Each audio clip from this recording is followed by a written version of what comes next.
Hi, welcome to the Sifu Mimi Chan Show. Thanks for joining the conversation.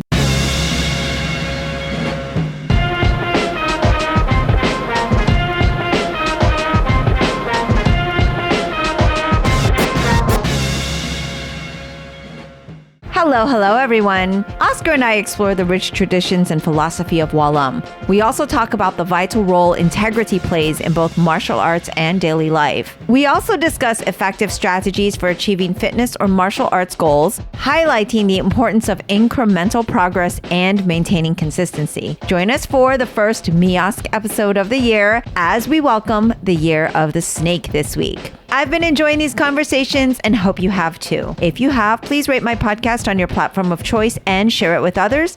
If you would like to support with a donation to help keep this podcast going and support the work I do, you can become a patron of the show by visiting my website or patreon.com/SifuMimiChan. For comments or suggestions, reach out on social media at SifuMimiChan. Now, on with the show. Hello. Hello. This one is going out to all the Wah Lum practitioners around the world. It almost sounded like you were about to say this one goes out to all the lovers out there. Actually, okay, I'll tell you what I really thought about is in Kendrick Lamar's song, The Heart Part 5, he goes, this one goes out to all my fans, all my beautiful fans. Something to that effect. I was thinking more like Quiet Storm. Oh, yeah. This one goes But out. this one does go out to all the Wah Lum practitioners out there. Yes, so you said, hey, let's do a podcast, a Miosk episode, to use your words. Miosk, first one of the year. Most of the time you're like, hey, we're about to record. This time you said, hey, we're going to do a podcast. And I said, do I have like some time? Can I get 10 minutes to think about what we want to talk about? Go. Timer starting now. And so I said, you know what? Let's do one for the Wah Lum practitioners all over the world.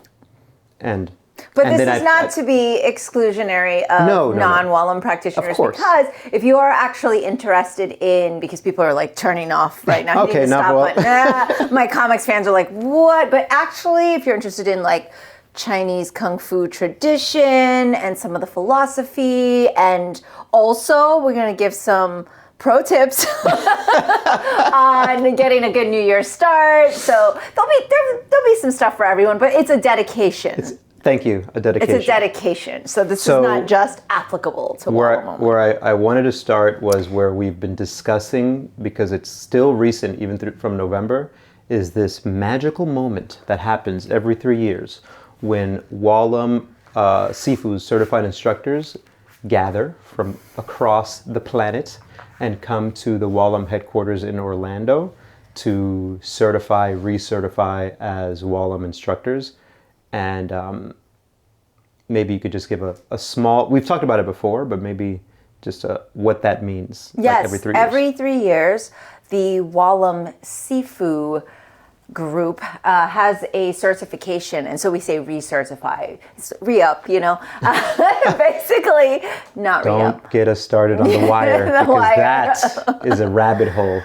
Okay, so basically Grandmaster Chan started certification process to empower other instructors to be able to open their own schools. And so he then gives them the title of Sifu, but also licenses them to have a Wah Lum school to continue the art of Wah Lum and to continue that lineage and that instruction and teaching under the Wah Lum headquarters. And so every 3 years, the instructors come back and we train and we do testing that takes several days. Right. And it's pretty intensive. I'll drop a link to a previous episode of our Wah Lum test kind of review and summary, but it's a really intense weekend of training, but it's also like a ginormous family reunion. Right.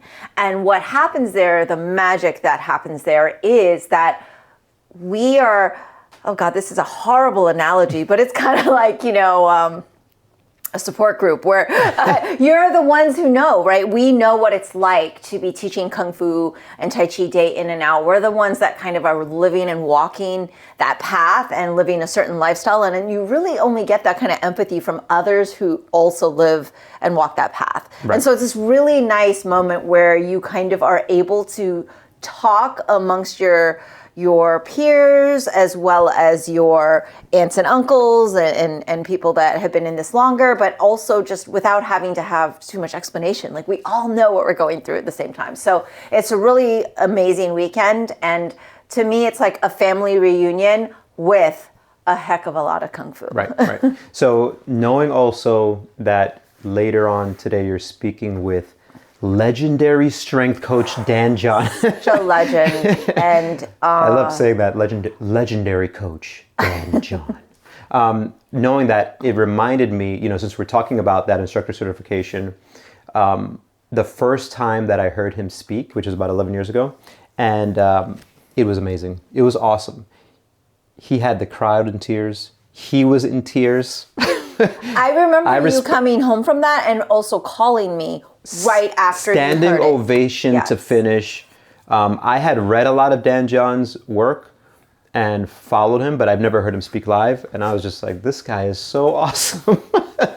But this is, speaking of a family reunion and people who can relate to each other, this was in a conference for coaches, fitness professionals, and his talk was on, the general theme was for coaches and how to coach.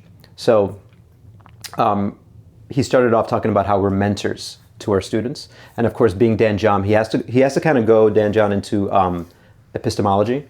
So he said, and this is He's such a scholar. Granted, remember, this is from notes that I wrote down on paper and 11 years ago. So I may not have it 100% right. I'm going to ask him later, almost like hey, did we quote you wrong? I'm so sorry. Because I have a podcast recording with him in a couple hours. But he talked about, hey, the word mentor comes from the Odyssey. It symbolizes guidance and wisdom. So as instructors or as coaches, we embody some key roles. And to be effective, we have to align ourselves with certain principles. And I thought this kind of aligned well with what we try to do as Wah Lum instructors. But number one, he talked about, who are you? Know your story, reflect your journey, your challenges, your achievements, your values. I just have to go, who are you? From The Princess Bride. No one of consequence. Inigo Montoya and Wesley. Okay, I'm sorry. God, that movie is so good. So good. So good, A Princess Bride. Okay, so know your story, okay? When challenges arise, examine your prepositions. This is another thing that's just so Dan John, Know your prepositions. Who are you with, over, under, or around? Because this shapes how we are as leaders. So we were around kind of our family. Then the second thing he talked about is, what do you know? So you want to be discerning in your knowledge, but also continually be refining it. You want to be learning from credible sources. You want to trust your instincts when things come to that, and evaluate kind of what truly works as you're coaching. And in that, what do you know, he mentioned, really the key to progress is, no big surprise here, just steady, consistent effort, not any quick fixes. And then there's other things that he talked about, but I believe towards the end, what got me very emotional, and I think even him emotional, was this third part of how do you teach it? Because he was talking about trusting and honoring the traditions that you've come from and linking back to those foundations. And you could speak to him about it, but he was so connected to his family, his mother, his father, his siblings, his coaches that taught him, and he wanted to honor them. And he kind of talked a lot about what you do is honoring those people. And I remember it ended, applause, tears. I was blinking. I didn't have full crying, but I was doing the waving, the fanning my eyes. And then I called you and I just said, man, this guy is so good. He's so good. And it made me invest in this software where I was like, I have to pay back your parents who've taught me so much with Kung Fu and Tai Chi, and pay back Wah Lum in a way. Like I was like, we need to invest in this customer management software, whatever it's called. I was like, so I'm going to buy this. I'm going to do it. I'll take care of it. And you're like, anyway. But it was, all of that was from the emotions that he stirred for being like, honor where you came from, right? And this is where now I wanted to talk about this other thing that happened around the time of the Sifu certification. Yes. Okay, so. Which happens all the time. This happens all the time. Okay, so, fast forward now, I'm working in the office, helping things at the temple, and I answer a lot of emails, with other people. So I got this email around the time of the Sifu certification. We received an email from a student in another state, some martial artist in another state, saying something like, as the headquarters for Wah Lum, I'm practicing with so-and-so who teaches Wah Lum. So maybe you know them, but really, the main thing is I'm having this dilemma because I feel they did this one thing that was wrong. And, as the Wah Lum headquarters, what's your advice? So I of course, emailed you and said, how, we talked about how we should respond, right? And then I decided, okay, we're just going to respond by saying, hey, please have an open conversation with your Sifu about whatever issue that you're having. However, we have no idea who this person is. They do not teach Wah Lum. and at the Wah Lum headquarters, we know this is happening all over the place by people who aren't certified to teach.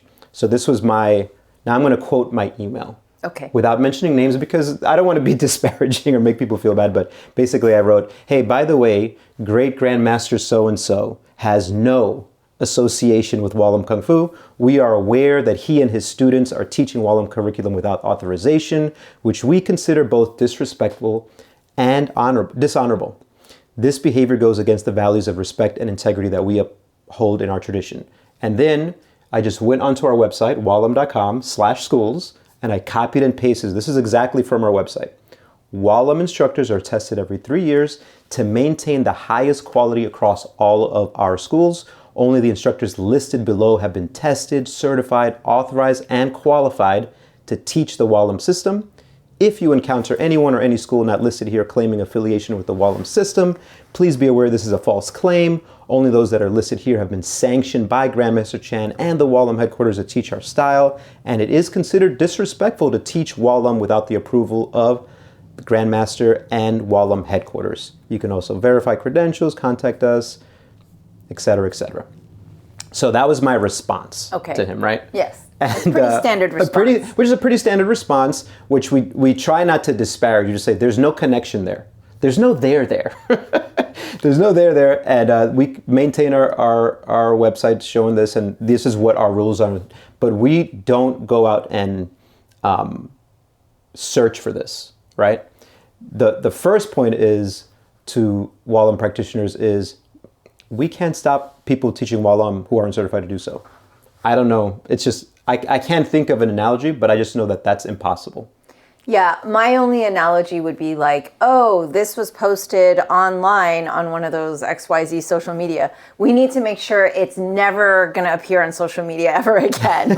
Once it's out there, everybody, it's gone, right? Like in the internets. It's just like wildfires, right? You just can't kind of control things that are out of your control. And so, being in therapy as long as I have, I've tried to start to move away from trying to be in control of things that are out of my control, right? And so this is probably an area where we just, as the headquarters, just say, yeah, well, thanks for letting us know. You're trying to verify information, and we're letting you know these people are legit. These people are not part of our organizations. Yeah, and so I guess that issue that I have is those people don't put Wah Lum anywhere on their website because they know they shouldn't. But yet in the circle of their school, they're saying, oh, we teach Wah Lum, right? And the main issue that I have is they're trying to make this connection to Wah Lum when there's no connection. They're trying to make a current connection to Wah Lum, to Grandmaster Chan, to you who is moving Wah Lum forward in a way that implies this is a current connection, and there's no connection there. There's none. There's no connection there. And so my analogy that I like is, as you know, I grew up in New York. Yep, Brooklyn. Brooklyn. And, born and raised. Born and raised. My sound check is always check it, and then I do a Biggie lyric, right? I'm not going to say it now. But we got most of our groceries from the corner store, the bodega, right? Here's $1 for milk. We had to buy a gallon of milk every day, pretty much, 4 boys. But when we made our big groceries, we went to Pathmark.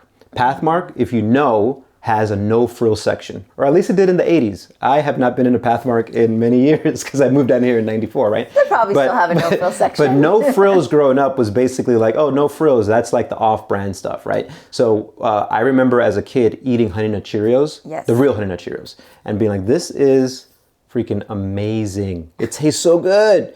And my mom probably was like, all right, I'm going to get something for the kids. But she got Pathmark No Frills Honey Nut Tastios. And my point is that these schools are doing no frills 1980s Pathmark Wah Lum, and that's not Wah Lum. And I don't want it to be like, let me not insult you, but there's no connection there. The connection is there based on when we meet every 3 years, and it's not based on someone training for a few years 40 years ago and then saying, I now am also still authorized to teach Wah Lum, and you have a connection there. That is where I guess there's a lot of frustration on my end from. Yeah, I feel like you are where I was 20 years ago when I was constantly seeing this happen to my father, because I am very protective over him. And I have this feeling that you are very protective over me. Over you, yes. And so what would happen was I would get really mad, actually, like angry, like visually angry, like kind of like Hulk throw things kind of angry. Like, turn the table over. Because it's so audacious, right? It's like so bold to just make claims. And back then there was no internet as much, right? Like it was just starting in 2000s. And like, so there wasn't really as much awareness, because it would be by phone. People would call and, hey, I'm trying to verify this. And we're like, we have no idea who this person is. But it was so angering to me because I just felt like they were taking something that wasn't theirs. Right. They didn't have the honor and respect to do things the way Grandmaster Chan has asked for them to be done. And traditional Chinese Kung Fu is a family style, right? And so there's this specific protocol, tradition, and expectation for people. But I think one of the things that is top of mind, and literally one of these, 80s, whatever, people have actually said this, so to be a little bit of a devil's advocate is like, well, but if you go to college and you get a degree or you go to school, then that knowledge is yours.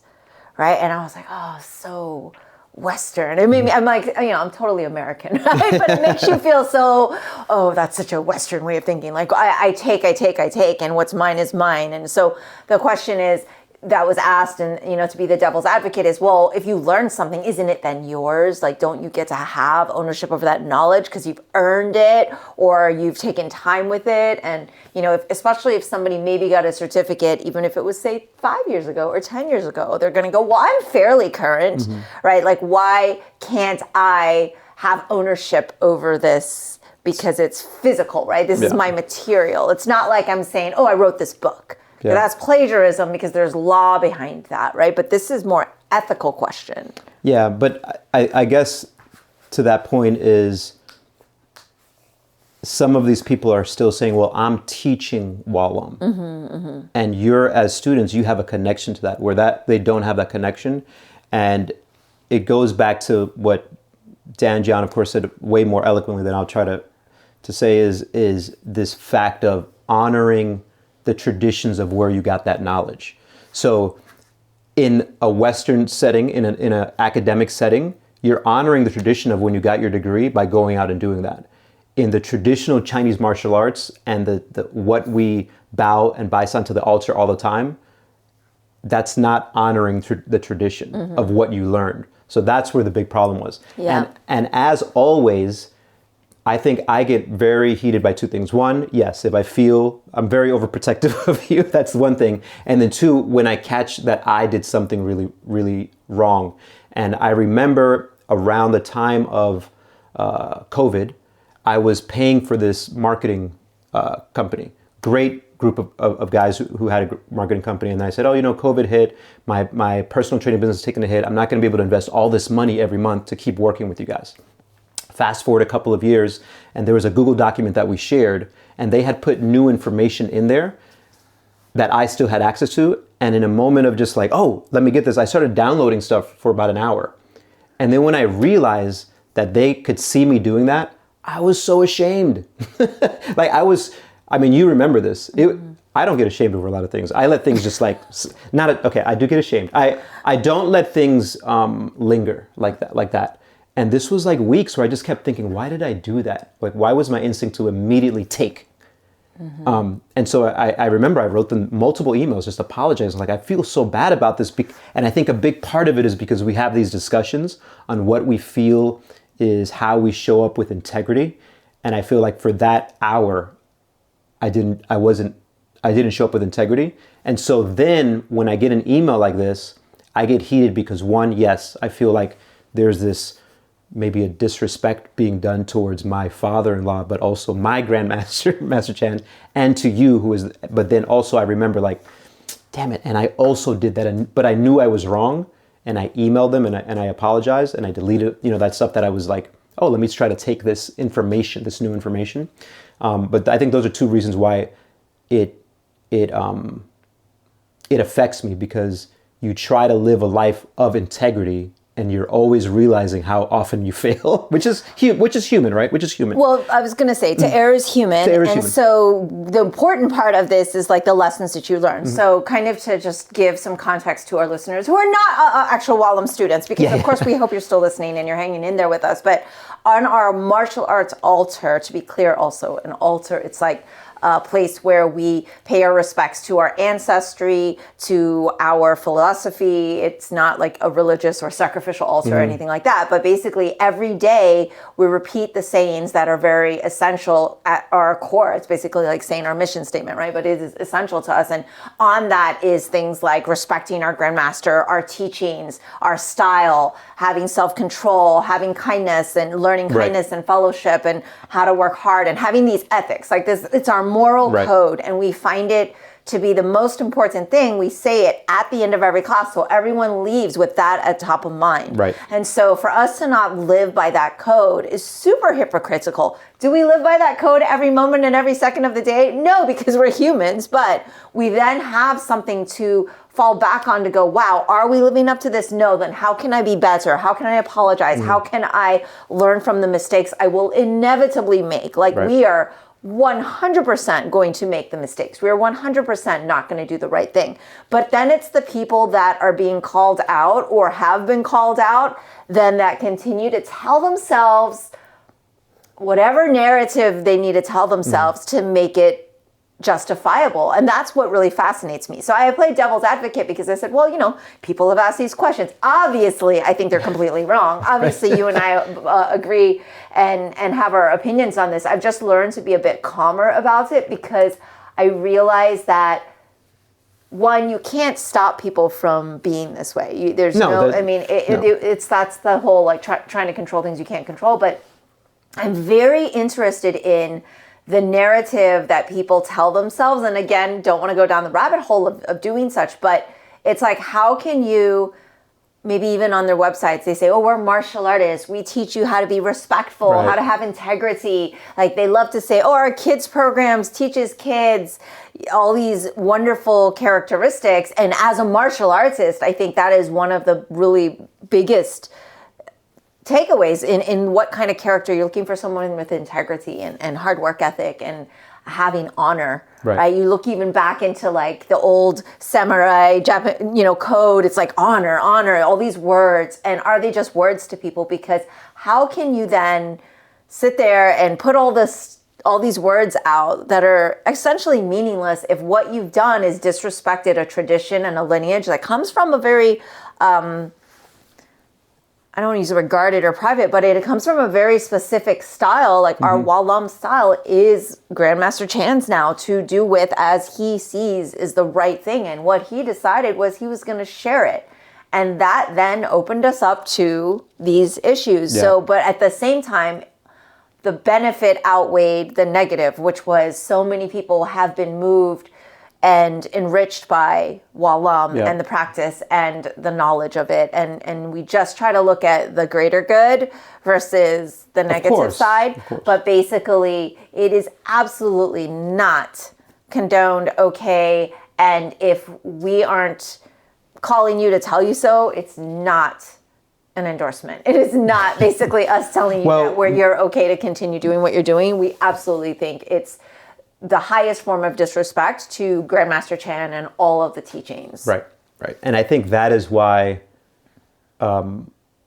when I had, there's that, this lack of honor made me think of the ancient samurais, like, oh, now I must commit. Like that's how much I felt that with that instance with that. Of course, we watched Shogun, by the way. Yeah, Shogun is amazing. Well, we chose to watch that instead of the election night. So. Right. So at the end of the election night, we also. but that's kind of like how I felt. Oh, I've dishonored this thing that I value so much, and also, to use my kung fu brother Matt, Sifu Matt Martin, certified Wah Lum instructor in Raleigh, North Carolina. I remember we were having a discussion, and we were talking just about how much we value what we do with Wah Lum, and it was like, yeah, man, because this shit really matters. And I remember he said that, and I was like, yes, that is exactly, and because of that. It sounds like we're getting heated about it, but it's because we feel that matters. And also because I've known and all of us, like, we failed in upholding those things sometimes, but then realizing, okay, I was wrong there. And I need to try to make it right. And so I always am just fascinated, like how you said, how do people justify it? Because right now, we had someone who recently didn't recertify, right? They had a school internationally. Maybe they're watching right now. And this person said they left kind of on good terms, like saying, I'm leaving, I'm not able to continue doing this for whatever their reasons are. Maybe they're good or not good, but they're leaving Wah Lum. I'm gonna just teach Chinese culture.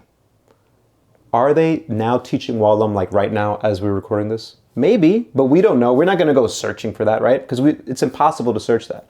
There's probably people who, when you talked about we talked about this magical moment that just happened in November, who were part of that 2024 certification, who for whatever reason may leave Wah Lum right now. And I always wonder, are they going to do it with integrity? Are they going to honor the traditions will they remember the things that Dan John talked about, like, who are you? Yeah, like, know who you are, know where you came from, honor those traditions. Like, I don't know the answer to that. But what I do know is that we won't be spending time searching for that, right? We will just try to do the best that we can for our students. Yeah, I think ultimately people will bring up these issues and questions to us, or hey, especially if we have schools where we've got one of those no-frill schools that opens right next door or in the area. So that becomes where we're now protective over our schools to make sure that people know who is sanctioned, who is not. That is where we kind of will make a stance and kind of be a bit more vocal. But I think our focus is much more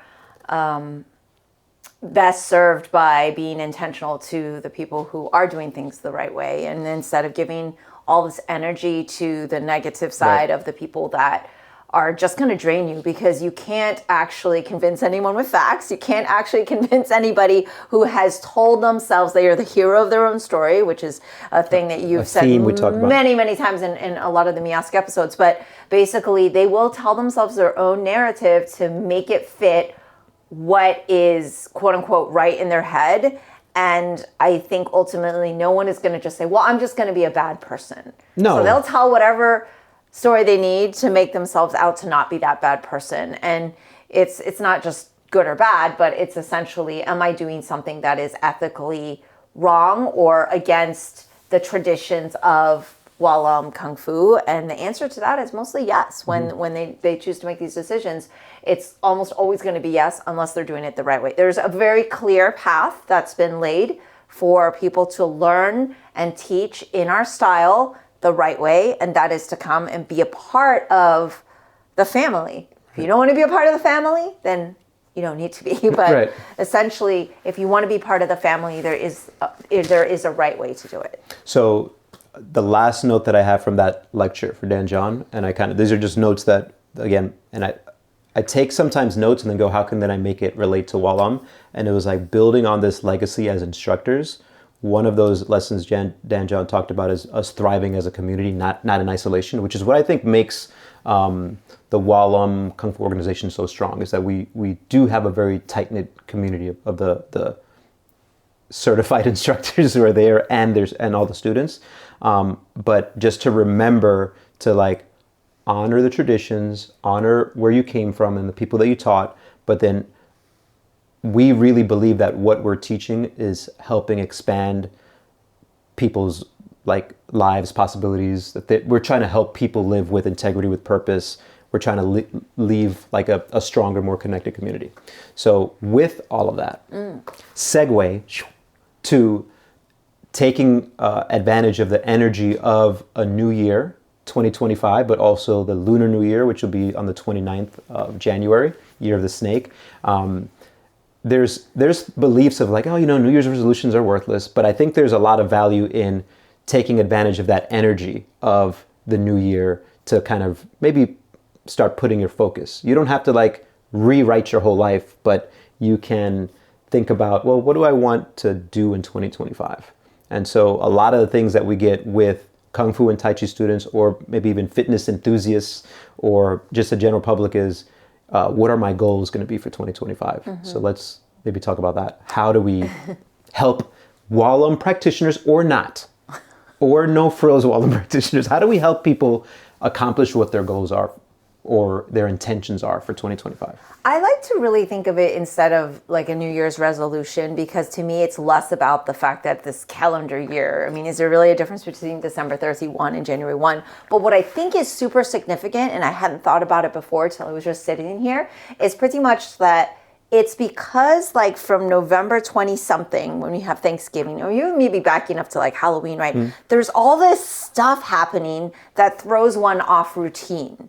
Because there is, okay, we're going to have this crazy meal where we all sit for several hours with the turkey and whatever. Oh, but that's going to happen again in a couple weeks. But also people are in town for the holidays. There's going to be cocktail hours. And it's just a very unroutine time, like where people can be off the routine. And so to me, if like throughout the year, it just feels a little bit more, how do you say, normal, I guess, for parents. Right? If you're on a school schedule, then oh God, that's the summer. Oh, it's the back to school period. So you have your own little built-in pockets of madness. But I think from that end of November all the way through December, because it's the holidays and there's people who are off work, there's no kids are off school, there's just this lack of routine. So I think what that does is actually throw us off our discipline a bit, right? So it takes us out of the mindset of we need to kind of keep this consistency, which, as you said, like first thing out of the podcast was, oh, surprise everybody, the most successful way to reach your goals or to accomplish things is to be consistent over time and keep practicing. But I think what happens there, it's like, that's why the new year is like, okay, all that is behind us. Okay, we're through all that. No more cocktail parties, blah, blah, blah, blah, blah, right? And for us at Wah Lum, it's, oh God, we're in Lunar New Year mode, right? So it's all shows and it's crazy. So we're still off routine in a sense, but our routine now is very much like related to performance and being able to execute. So it's a more focused discipline kind of thing. So it's, I think, versus it just being a New Year thing, I think it's coming out of chaos and going back into something that's going to be a little more regimented, but not so strict. I don't know if that's the right word, but to be able to find our focus so that we are able to thrive even if things try to throw us off routine, maybe. Yeah, that makes sense. And so it made me think about something I learned from someone else, another good business coach named Pat Rigsby, who kind of said, oh, you know what, break things down into 6-week cycles works really well for him. And I think a mistake that we've all made for the new year is thinking, here's what I'm going to do for the year. So you can maybe have, let's say, a grand vision, grand goal, grand intention for the year, but then you're going to have to start breaking things down. And so you could look at, here's kind of the big thing that I want to accomplish, but let me just look at, I'm going to work on this thing for 6 weeks. You don't even have to break down every quarter, because what happens is during the course of those 6 weeks, you may decide this is not what I really want to do. But 6 weeks, I think, of focused work can give you an idea if you're on the right path, you can start seeing some progress of what you need. So that's one thing, is maybe instead of looking at the whole year, by December 2025, like the one of the first things that I did around Christmas time is I invested in Pimsleur language. By December, we got that Cantonese down, Nei sik sik tang. Gong duck ho. So anyway, right? Those are like 2 lessons that I learned, right? So you say a couple sentences and you're like, oh, I learned anything, but that's besides the point. More of thinking about whatever people want to achieve usually means that they have to build certain skills to achieve that. So let's take Kung Fu or Tai Chi. You could take something in Tai Chi, which I think is pretty tough, is the low single whip, especially if you're coming into Tai Chi a little bit older.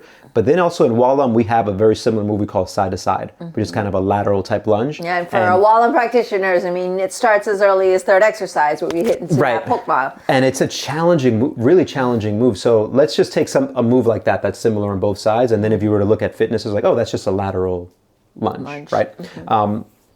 Your father, Grandmaster Chan, made that side to side, like butt to the floor, knee down, back straight. He took it to like the nth level. It's so weird that my father, Grandmaster Chan, takes things to the nth level. Right. It's just not his style at all. So he kind of took it to the next level. But let's just break down like, okay, the first thing is you have to think about where you're at right now, and then say, okay, well, to get a side to side, I need to have mobility in my adductors, my hips. Let's just talk about the hips. So I need to maybe do some work on my hips. Maybe that's your limiting factor. Maybe your limiting factor is your ankles. Maybe your limiting factor is your spine. You can tackle one of these things as a skill that you need to improve, but the skills then have to be converted to daily actions. And so the first part, I think, I'm going to use myself, not you wonderful people out there, but I'm going to use myself as where I've made mistakes. First part, thinking of the goal as like, here's where I'm going to be in 2025. And then the year happens and I didn't make. So first step is, let's break it down to 6 weeks. The second thing is, this is a skill, really identify the skill that I'm trying to learn and then break it down into daily actions. So I've learned, okay, I need the skill. Now, what are the daily actions? Well, I could be doing something that simulates a side-to-side motion at my level and work towards that daily. And then the next thing where I have failed as well is thinking that I need to allot a big chunk of time to improve. So here's something that you and I, based on how busy we were preparing for the seafood certification, did, is we were just getting up throughout the day for a minute sometimes, 2 minutes here and there, 5 minutes, okay, 15 minutes, just separate different times of giving little impulses, little tastes of a specific skill that we were trying to work on, that then over the course of a week, you're like, oh, I've got this thing down. Over the course of 6 weeks, wow, I've really improved.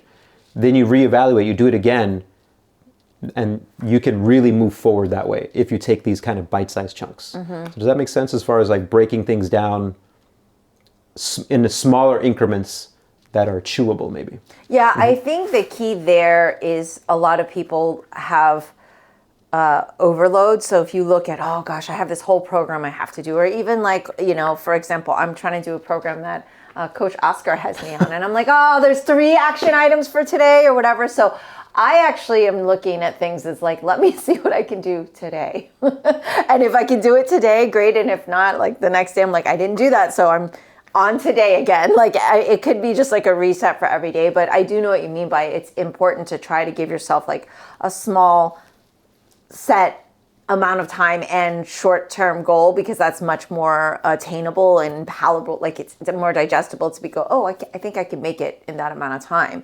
But I think for a lot of people, the day just goes like this.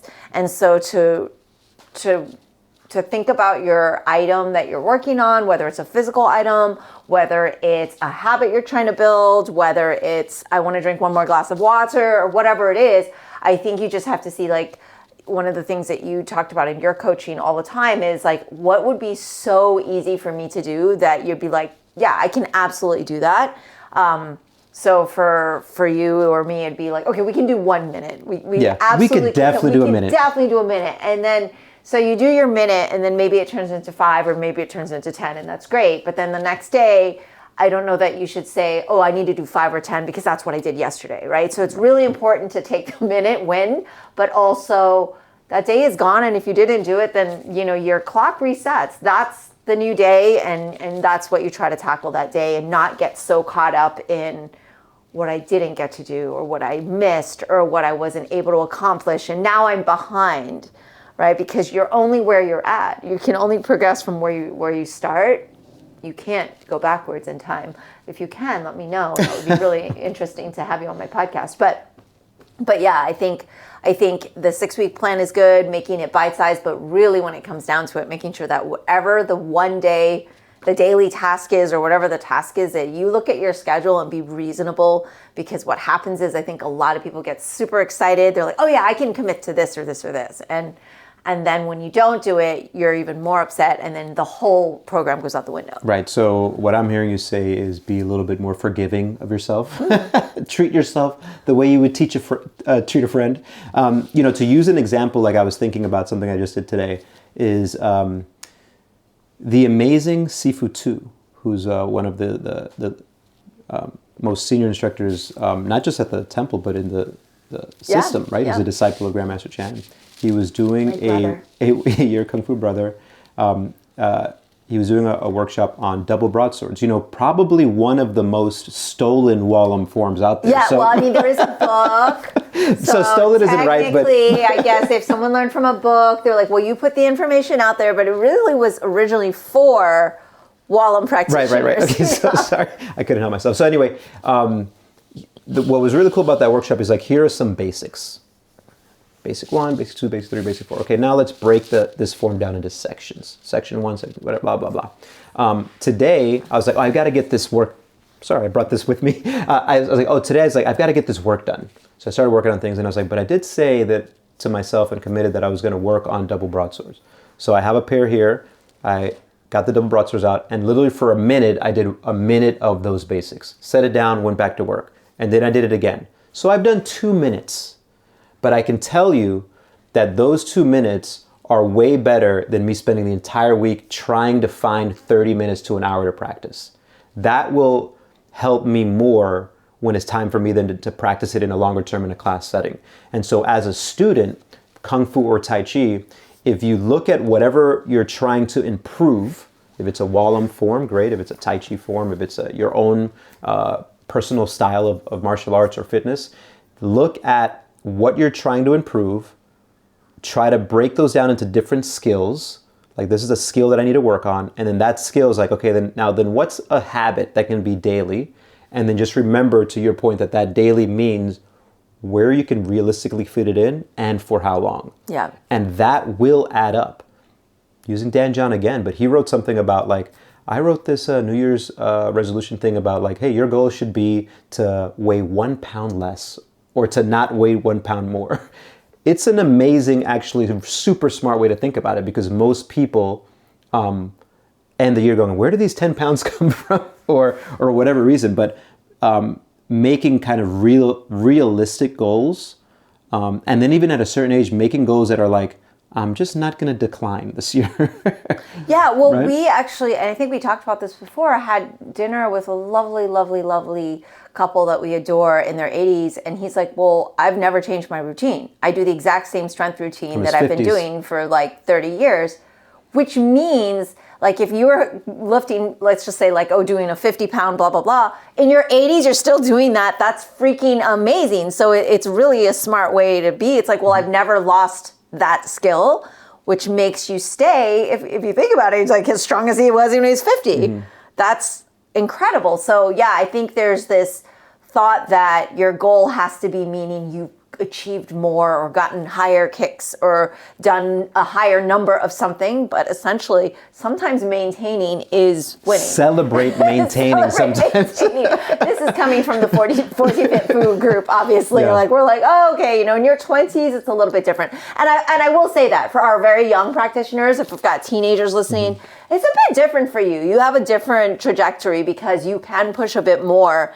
I'm guessing that you don't have like a whole work life and a whole career and a family to support and all these things. Like your capacity is very different when you're younger. So I think those goal setting can be a bit more aggressive and a bit different in terms of like the realism that's there. But like for those of us who are, on the other side of the rainbow, as my dad says, then you have to be realistic. Right. And looking at it that way, where it's like, wait, I'm exactly where I was, is not such a bad thing. Because if you've been doing that for 20 years and you're saying, wow, I'm still as fit as I was when I was 20, like I would have, oh wow, that would be an amazing thing. I'm definitely not there, but I'm not flipping around anymore or jumping off buildings. So that was all in the past. But I think that's a really good reframe. Yeah. And one thing I didn't intend, because I don't even know, and I didn't even check with you before this, for this to be any kind of sales plug, but I know that you do coaching and planning for this, and you can actually give people programs.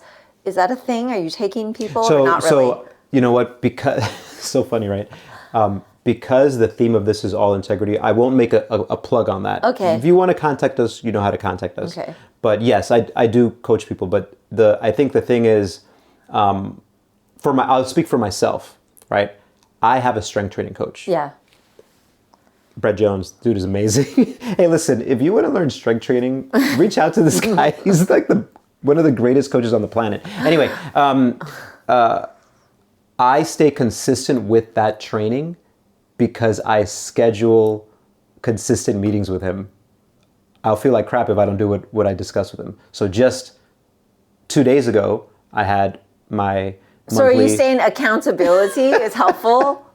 Just 2 days ago, I had my check-in with him, talked about what the training was, talked about what I had been doing, through the holidays, setbacks, where I was at, set a plan, immediately been following that plan. Right. And I have another checkup the following month.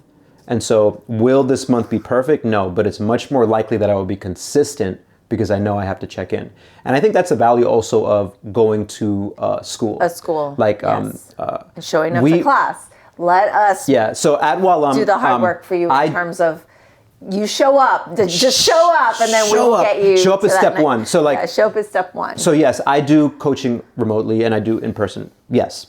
But for one thing that we've never done, and I just don't see how we could do it, is offer a online course. I'm not talking about remote coaching through Zoom, right? Like where you're still coaching someone, because that's fine. But I think for Wah Lum, I just don't see, here's a Wah Lum course online that's just out there for anyone to take, because that then allows for all the things that we talked about at the beginning of the podcast to happen or to get worse. I was talking about habit building, but like right, how you were saying, right. New Year's goal. And yes. Like, oh, we didn't really talk about this, but I mean, I do know that you have a couple clients that they're like, all right, here we go, and you do the 6-week plan for them, because I think it's great. We've given you all the information you all need, but I don't know how many people are really going to do it. So here's the thing.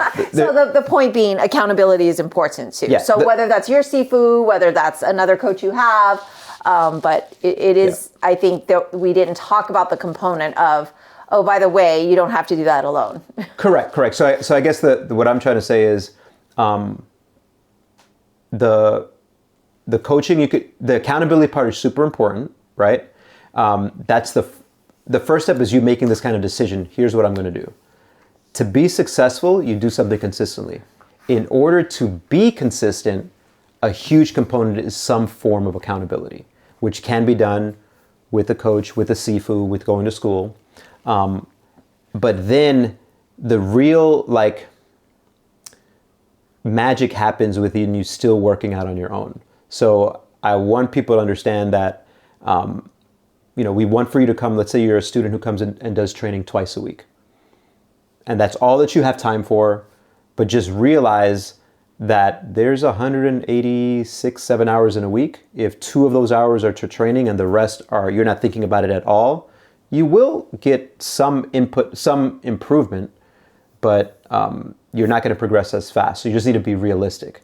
And so that part of can you throw in a minute here and there, it'll enhance your progress so much. So I guess there's all these layers, right, of how to improve. I think it sounds silly, but we've even told our students, hey, if you're going to get up from the couch to the kitchen, that's an opportunity to do something on the way, right? So I just what we don't want to hear for you to just basically make excuses and just say, well, I don't have any time to do it, right? So we're saying 30 seconds, 1 minute, whatever that means for you, even if it's 10 seconds, it's better than no seconds. And those do add up over time. So don't be discouraged by those of you with very, very busy lives. Which now brings me to the final point is, maybe not the final point, because who knows how long we'll talk, but a really key point is you deciding what you have to give up in order to achieve the goal that you want. TikTok. So for me, give it up. I would say 2024, around this time of year, all the way through October, I did a really good job of going to bed, let's say through almost November, right before the holidays, before everything got disrupted, of going to bed around 9 o'clock. But right from the holidays, from Thanksgiving on, I kind of lost that. We lost the consistency that you were talking about. But what I decided was like, I have to give up that hour that I was giving to TV post 9 o'clock if I want to sleep better, which will then allow me to function better as an adult. Because I've had conversations with students or clients where we're talking about the how amazing the TV show The Last of Us was, and then segue, which is an amazing show, and then segue into, but I just don't have the time. I was like, yo, man, we just talked about the whole season of this show, right? You and I both. You can stretch while watching the show. You should still watch The Last of Us, by the way. Don't cut that out. Don't cut that out. But don't talk to me about don't make excuses. How great that last Netflix show or whatever show was, and then follow it immediately. It's like, I just don't have the time. Yeah, I think that is one of our pet peeves, if you want to call it that. But when people tell us that, because we're all busy. We're not going to say we're busier than you or et cetera, et cetera. Everyone's busy. Everybody has things to do. And I think if you just admit to yourself, first of all, that you are prioritizing one thing over another, then that's still your choice, right? And so, yes, if you've had the time to do anything that might constitute as, well, could I have been doing my broadsword flowers at that moment? Yes, then just don't make excuses, because that's also setting yourself up for failure, because this is the tough love part, the Sifu Mimi side coming through. You have to be honest with yourself and hold yourself accountable too, especially if you're not getting into class or you don't have a coach and be okay with that, but accept that it is your fault if you're not getting it done, right? And so, but make realistic goals. So don't be so hard on yourself because you can't accomplish this amazing new thing when that's not going to be, feasible for your lifestyle. So don't make excuses. Be realistic. Be kind to yourself. Yes. Have a good new year. So peace out 2025. All right, guys. Hopefully we didn't come off as too preachy in the beginning or even negative, right? I don't know. I have no idea sometimes how we come across. But the main thing, if we could bring it all back to, is our goal. My goal for myself, speaking for both of us, our goal is to honor the tradition of what and who taught us in the best way possible. Yeah. And so the goals that I set for 2025, my intention is going to be, maybe I'm just thinking of this right now, my intention is going to be, let me think of that first. Am I going to be knowing who I am, honoring where I came from, honoring the traditions that circle back to that, and then doing the actions daily that move towards that. And so that's my ending. The end. All right, everybody. Thank you. I want to just do a sidebar because I've been doing a lot of Patreon posts and letting people know it's just been a little crazy. Those of you who tuned into my first episode of the new year, you'll also have heard some of those posts that I went ahead and verbalized to you to let you know my schedule is a little bit off, and to honor my time and myself, I'm also not necessarily going to be like every single week something's coming out, but there's like over 300 episodes. I'm sure you haven't heard all of them unless you're Aaron or a couple of the others of you out there. One or two people I've heard all of them. Literally listen to every episode. But I think that if you'll be patient with me, I promise I'm still going to have a lot of content. Like he just said, I'm talking to Coach Dan John later today, and still some of our favorite guests that are recurring. And I'm still going to be talking to all of our favorite like comics people and all the people I enjoy talking to. And we will do more Miosk episodes by popular demand. But also, I want to tell you, I do appreciate everybody for tuning in. I do hope you've had a really good holiday New Year. And also, I don't know when this is going to drop, but Lunar New Year is around the corner. So stay tuned on the Wah Lum and Sifu Mimi Chan social medias or whatnot to see some lion dancing and a little bit of the firecrackers enjoy. It's going to be a wild time. So we'll see you next time. That's all for today's episode. Thanks for listening to The Sifu Mimi Chan Show. Please subscribe and rate my podcast on your platform of choice and leave a review. You can become a patron of the show at patreon.com/SifuMimiChan to help keep this podcast going. Follow me and interact on social media at Sifu Mimi Chan on Instagram or Facebook.